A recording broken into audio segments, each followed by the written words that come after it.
আচ্ছা বলেন, নামাজের এমনি উযু করা স্বাভাবিক হিসেবে ইসলামী শরীয়তের মধ্যে উযু করা কি ফরজ?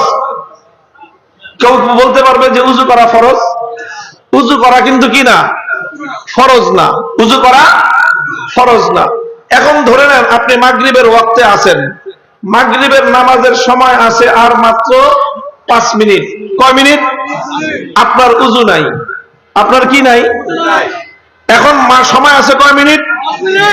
5 মিনিটকে যদি আপনি মাগরিবের নামাজ আদায় করার জন্য কাজে লাগাইতে চান বেউযু অবস্থায়, তাহলে আপনি কিভাবে নামাজটা আদায় করবেন বলেন তো? কে বলছে তাই? আজ এটা কথা কম খালি পানি থাকা অবস্থায় কোনোভাবে তায়াম্মুম করা যাইতেছে? সময় যতই সংকীর্ণ হোক, সময়ের সংকীর্ণতার কারণে তায়াম্মুম জায়েজ হয় না। উযু করেই নামাজ পড়তে হবে। কথা বলেন ঠিক না বেঠিক? হাতে সময় আছে কয় মিনিট? কি কি করতে হবে? নামাজ পড়তে হবে। নামাজ পড়ার জন্য শর্ত হলো পবিত্রতা অর্জন করতে হবে। নামাজের জন্য শর্ত কি? পবিত্রতা অর্জন করতে হবে। উযু ছাড়া নামাজ পড়া যাবে? এখন নামাজ পড়া যেহেতু ফরজ, আর উযু ছাড়া নামাজ পড়া যাবে না, এই জন্য এই মুহূর্তে উযু করাও ফরজ। যখন নামাজের এতটুকু ওয়াক্ত থাকে, যেই ওয়াক্তের মধ্যে এই মাত্র এখন উযু করে নামাজ না পড়লে নামাজ কাজা হয়ে যাওয়ার সম্ভাবনা থাকে, ওই মুহূর্তে উযু করা ফরজ হয়ে যায়। আচ্ছা বলেন, যখন 5 মিনিট আছে তখন আগে নামাজ পড়া ফরজ না আগে উযু করা ফরজ?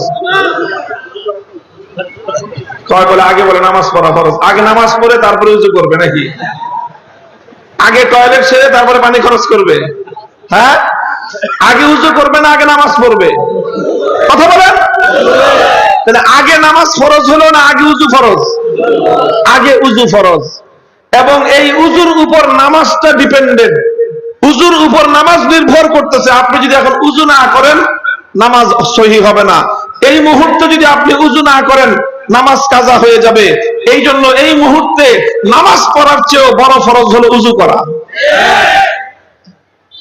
প্রথম 2 মিনিটে আপনি উযু করবেন, 3 মিনিটে নামাজ পড়বেন। প্রথম 2 মিনিটে নামাজ পড়া জায়েজ নাই, প্রথম 2 মিনিটে উযু করা ফরজ, এরপরে 3 মিনিটে নামাজ পড়া ফরজ। এখন কেউ যদি বলে যে যখন নামাজের সময় 5 মিনিট আছে তখন নামাজের আগে উযু করা ফরজ, নামাজের চেয়ে উযু করা বড় ফরজ, এই কথা যদি বলে ভুল হবে না। কথা বলেন ঠিক না বেঠিক? এই সময়ে সমস্ত উলামায়ে কেরামের কাছে জিজ্ঞাসা করেন, তখন নামাজ পড়া আগে ফরজ নয়, বরং নামাজের আগে উযু করা ফরজ। তো যখন মানুষের নামাজের জন্য উযু করা বাধ্যতামূলক হয়ে যায়, যে এখন উযু না করলে আর নামাজ পড়তে পারবে না, ওই সময়ে উযু করা সুন্নাত থাকে না, ওই সময়ে উযু করা ওয়াজিব থাকে না, ওই সময় উযু করা ফরজে আইন হয়ে যায়।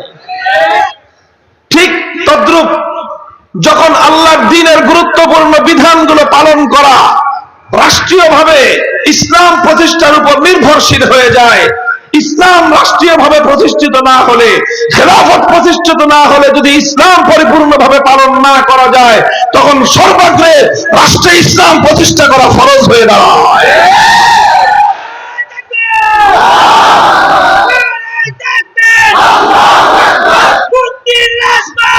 হাফিজ হুজুর রাহমাতুল্লাহি আলাইহি এই কথাই বলেছিলেন যে খেলাফত প্রতিষ্ঠার জন্য সংগ্রাম করা এখন আহাম্মুল ফারায়েজ। কারণ এই ফরজ আদায় না করার কারণে ঈমানের মধ্যে ত্রুটি থাকতেছে, এই ফরজ আদায় না করার কারণে নামাজের মধ্যে ত্রুটি থাকতেছে, এই ফরজ আদায় না করার কারণে যাকাতের মধ্যে ত্রুটি থাকতেছে, এই ফরজ আদায় না করার কারণে শরীয়তের অসংখ্য বিধানের মধ্যে ত্রুটি থেকে যাচ্ছে। বলবেন কেমনে ত্রুটি থেকে যাচ্ছে? কেমনে ত্রুটি থেকে যাচ্ছে? এই প্রশ্নের জবাব দেই, কেমনে ত্রুটি থাকতেছে?